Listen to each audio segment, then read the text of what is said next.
جو پاکستان کی ہے وہ جب نون لیگ حکومت میں تھی تو وہ سیٹیں جو ہے نون لیگ کے پاس تھی. نون لیگ نے تو بلکہ دھاندلی اتنی کی تھی کہ اپوزیشن لیڈر ہی نہیں مل رہا تھا، اور راجہ فاروق قادر وزیر اعظم کی حیثیت سے چودھری یاسین کو انہوں نے خود اپنا ووٹ دے کر اپوزیشن لیڈر بنایا تھا. تو ان کی تو یہ حالت تھی. ابھی آپ دیکھیں کہ جو پی ٹی آئی ہے ان کی حکومت بنے گی اور اپوزیشن بڑی تگڑی ہوگی. 8 سے 10 سیٹیں جو اس وقت ہم پریڈکٹ کر رہے ہیں وہ پیپلز پارٹی کی ہوں گی. تو اگر اسٹیبلشمنٹ کچھ انٹرفیئرنس کرتی، وفاقی حکومت انٹرفیئرنس کرتی، تو یہ آگے پیچھے سیٹیں کیوں جاتی؟ یہ تو پھر بکسے بھرے ہوئے آتے اور کام چل جاتا. وہی پٹواری لگا دیتے، وہی ٹیچر لگا دیتے، وہ سارا کچھ کر دیتے، وہ بکسے بھر کے پار کر دیتے. انہوں نے بلکہ فوج بھی تعینات نہیں کی. الیکشن کمیشن نے تو فوج مانگی تھی، لیکن وفاقی حکومت نے فوج اور ہماری افواج نے بھی کہا کہ نہیں، فوج جہاں اساس پولنگ اسٹیشن ہے اس کے باہر بیٹھے گی، صرف یعنی حفاظتی انتظامات کے طور پر کہ لڑائیاں نہ ہوں. انہوں نے فوج بھی نہیں تعینات کی بلکہ. جی اچھا شکریہ. شراز صاحب، ایک بہت امپورٹنٹ کوشچن جو مسلم کانفرنس کے حوالے سے ہے کہ مسلم کانفرنس باقی پارٹیوں کے مقابلے میں ایک لوکل پارٹی تھی جو ہمیشہ سے آزاد کشمیر میں بنائی گئی اور آزاد کشمیر میں انہوں نے سیاست کی، مگر اب لگتا ہے کہ سردار عتیق صاحب اور ان کے جو پارٹی ممبران ہیں وہ کہیں بیک گراؤنڈ میں چلے گئے ہیں. وہ کیا وجہ تھی کہ وہ دوسری ایسی حکومتوں کا ساتھ دیتے رہے اور اس دفعہ ان کے نظریات جو ہیں وہ پی ٹی آئی سے نہیں ملتے تھے، اس وجہ سے وہ کافی بیہائنڈ دا سین چلے یہ گئے؟ کافی حد تک انڈرسٹینڈنگ ہے، اتحاد ہے، غیر علنیہ اتحاد ہے. پی ٹی آئی کے ساتھ اتحاد ہے، وہ حکومت کا حصہ ہوں گے اور ان کو کوئی نہ کوئی سیٹ ملے گی. اور 3-4 جو بھی سیٹیں ان کی بنتی ہیں، وزیر اعظم جو ہے وہ سابق وزیر اعظم سردار عتیق احمد خان صاحب الیکشن جیت چکے ہیں. اسی طرح چودھری بیرسٹر سلطان محمود بھی الیکشن جیت چکے ہیں. اسی طرح سردار ہمارے یعقوب صاحب سابق صدر وزیر اعظم وہ بھی الیکشن جیت چکے ہیں. تو یہ بڑے بڑے آدمی، راجہ فاروق قادر کی سیٹ کلیئر نہیں ہے، لیکن جو ڈیفیکٹو وزیر اعظم ممکنہ طور پر سردار تنویر الیاس وہ بھی الیکشن جیت چکے ہیں. تو بہت سارے جو ہیں وہ اپسیٹ ہو گئے چکے ہیں آلریڈی. تو میں نہیں سمجھتا کہ مسلم کانفرنس کہیں دیوار کے ساتھ ہے. بہرحال یہ بات آپ کی درست ہے کہ اس کو پاکستان کے اسٹیبلشمنٹ نے ہمیشہ استعمال کیا ہے، اور ابھی یہ ہے کہ وہ اس کو تنہا نہیں چھوڑ سکتے. تو Muslim Conference in way will be in the government. And thank you very much. اسی پر میں آپ سے اجازت چاہتا ہوں. Wish you good luck for the programme. I really enjoyed it. Thank you. Thank you very much Shiraz صاحب. Thank you.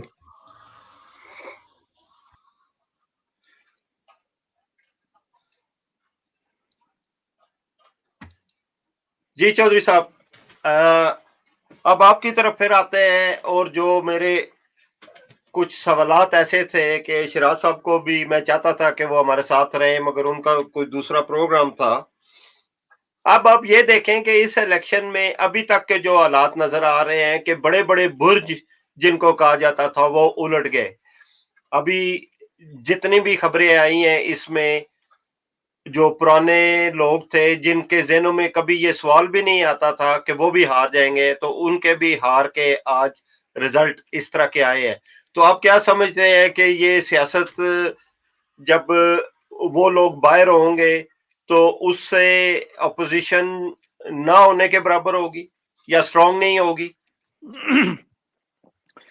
جمیل مناز صاحب بہت شکریہ. پہلی جو بات آپ نے کہی ہے کہ جب سے میں نے ہوش سنبھالا ہے اور سیاست میں حصہ لے رہا ہوں 36 سالوں سے، 1985 سے لے کر آج دن تک، میں نے دیکھا ہے کہ اکثر وہی لوگ یا ان کے فیملی کے لوگ جو ہے وہ اسمبلی سے آ رہے تھے، کبھی ایک جماعت سے اور کبھی دوسری جماعت سے اور کبھی انڈیپینڈنٹ. میں آپ کو مثال دیتا ہوں کہ جناب سکندر ایاز صاحب ہمیشہ حکومت میں رہے ہیں، یا ان کا بیٹا رہا ہے یا ان کا بھائی رہا ہے، لیکن میری اطلاعات کے مطابق اس وقت جو نکیال کی صورتحال ہے وہ بڑی ٹف جا رہی ہے. ہو سکتا ہے وہ ہم پہ جاوید بڈاونی جو پیپلز پارٹی کے ہیں، پچھلی بار بھی وہ سیٹ لے گئے تھے اور اس وقت بھی ہو سکتا ہے کہ وہ سیٹ لے جائیں. تو اس طرح جو سکندر ایاز صاحب جو بڑے برج تھے سیاست کے میں، اور آزاد کشمیر کی سیاست میں ان کا بڑا نام تھا، بڑے شخص تھے، ان کا جو ہے وہ سورج غروب ہونے والا ہے. اسی طرح سے کوٹلی سے آئیں تو وہاں پہ ملک نواز صاحب جو میرے خیال میں 7 بار جو ہے لوگوں سے الیکشن جیتے ہیں، اور اس وقت وہاں پہ ملک جو ہے ظفر پی ٹی آئی کے نوجوان ہیں، وہ اسٹوڈنٹ لیڈر بھی رہے ہیں، اور انہوں نے میں نے سنا ہے کہ ابھی کوئی سرکاری اعلان نہیں ہوا ہے، لیکن وہ بہت زیادہ لیڈ میں ہیں اور وہ سیٹ لے جائیں گے وہاں سے. تو اس طرح ان کی سیاست کا جو ہے سورج وہ بھی غروب ہو چکا ہے. سینسے سے راجہ نصیر صاحب کئی سالوں سے جو ہے وہ وہاں سے الیکشن جیتتے آ رہے، اور میرے خیال میں یہ ان کا آخری الیکشن تھا. وہاں سے بھی چودھری اخلاق صاحب جو ہے وہ کافی لیڈ میں جا رہے ہیں اور انشاءاللہ وہ جیت جائیں گے. ملک یوسف صاحب ہیں، چودھری یاسین صاحب اور سکندر ایاز کے بیٹے جو کوٹلی کی دوسری سیٹ تھی، وہاں سے الیکشن ان تینوں کا مقابلہ تھا. وہاں سے بھی وہ غیر مصدقہ اطلاعات کے مطابق 70 پولنگ اسٹیشنوں کا جو ریزلٹ آئے ہیں آؤٹ آف 130، وہاں سے ملک یوسف صاحب جو ہے وہ 2800 کی لیڈ لے کے جا رہے ہیں. اور اسی طرح جو ہمارا کھوئرٹے کا حلقہ ہے، وہاں پہ سے راجہ نثار صاحب جو ہے وہ کافی عرصہ سیاست میں رہے ہیں، اور مرحوم جناب مطلوب انقلابی صاحب بھی 2-3 بار وہاں سے الیکشن جیتے ہیں. اور اس کے علاوہ جو ہے رفیق نیر بھی 1-2 بار الیکشن جیتے ہیں، اور وہ بھی ممبر اسمبلی اور منسٹر رہے ہیں.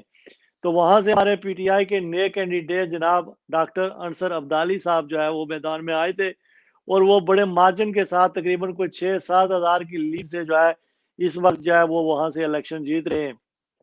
ہو سکتا ہے جب ہم یہ پروگرام کر رہے ہوں تو ان کے ظاہر سرکاری جو ہے وہ رزلٹ بھی آ جائے، لیکن جو آپ اس وقت تک جو اطلاعات ہیں جو وہ لیڈ لے کے جا رہے ہیں وہ کسی طریقے سے بھی کور ہونے والے نہیں ہے. اس کے بعد اگر ہمارے حلقہ جو پہلے ایک حلقہ نمبر 4 ہوتا تھا کوٹلی کا، ابھی اس کو حلقہ نمبر 5 بنا دیا گیا ہے، چونکہ کوٹلی کی جو ہے نا وہ 6 نشستیں کر دی گئی ہیں اسمبلی میں. یہاں سے چودھری یاسین صاحب جو پہلا الیکشن ہے وہ 1990 سے لڑے تھے، اور پچھلے 30 سالوں سے جو ہے نا وہ ایک بار یہاں سے الیکشن آ رہے ہیں، اور ایک بار جو ہے نا وہ الیکشن نہیں لڑ سکتے تھے جنرل مشرف کے زمانے میں، جب ان پہ پابندی تھی کہ الیکشن لڑنے کے لیے گریجویشن ہونا ضروری ہے. تو چودھری یاسین صاحب الیکشن نہیں لڑے تھے. 30 سالوں سے 10 سال اگر نکال دیں تو وہ 20 سال جو ہے وہ آزاد کشمیر کی اسمبلی میں رہے ہیں. تو ڈڈیال سے اسی طرح اظہر صادق ہیں، وہ بھی نئے کینڈیڈیٹ تھے پیپلز پی ٹی آئی کے، وہ بھی بڑی بھاری اکثریت سے وہ جو ہے الیکشن جیت گئے ہیں. چکسواری سے پی ٹی آئی کے کینڈیڈیٹ ظفر انور اور سابق وزیر اعظم چودھری مجید صاحب کے صاحبزادے قاسم مجید، ان دونوں کے درمیان کافی جو ہے نا وہ ٹف مقابلہ جا رہا ہے. اور مختلف اطلاعات کے مطابق پتہ چلا ہے کہ ابھی سارے پولنگ اسٹیشن کا رزلٹ تو نہیں آیا، لیکن قاسم مجید کی تو ہے نا تھوڑی ظفر انور صاحب سے بہتر پوزیشن میں ہیں. تو ہو سکتا ہے کہ میری چودھری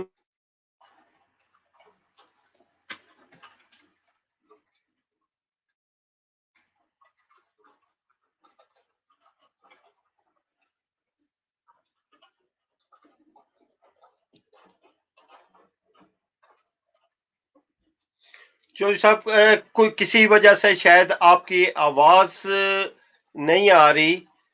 ابھی آ رہی ہے نہیں؟ جی ابھی آ گئی. جی ساری وہ بیچ میں فون آ گیا تھا میرے خیال میں اس میں. تو اسی طرح جو کھڑی والی سیٹ ہے اس میں بھی جو کزن ہے بیرسٹر سلطان محمود چودھری کے، ان کی جو ہے وہ کافی اکثریت ہے اور وہ لیڈ لے کے جا رہے ہیں. وہ بھی پی ٹی آئی جو ہے وہ حاصل کرے گی. انوار الحق باری اکثریت سے جو ہے بیمر کی سیٹ سے وہ جیت چکے ہیں.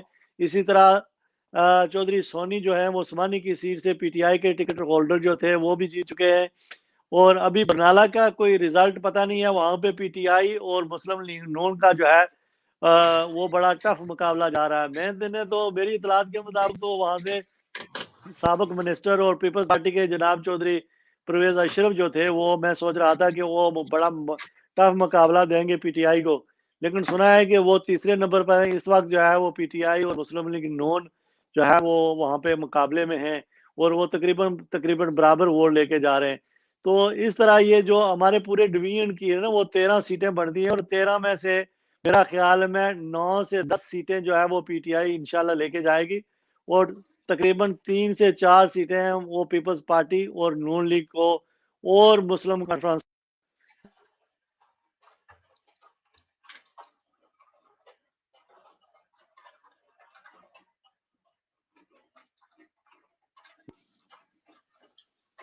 ساری جمیل صاحب آواز آ رہی ہے؟ جی آ رہی ہے. جی تو سمجھتا ہوں کہ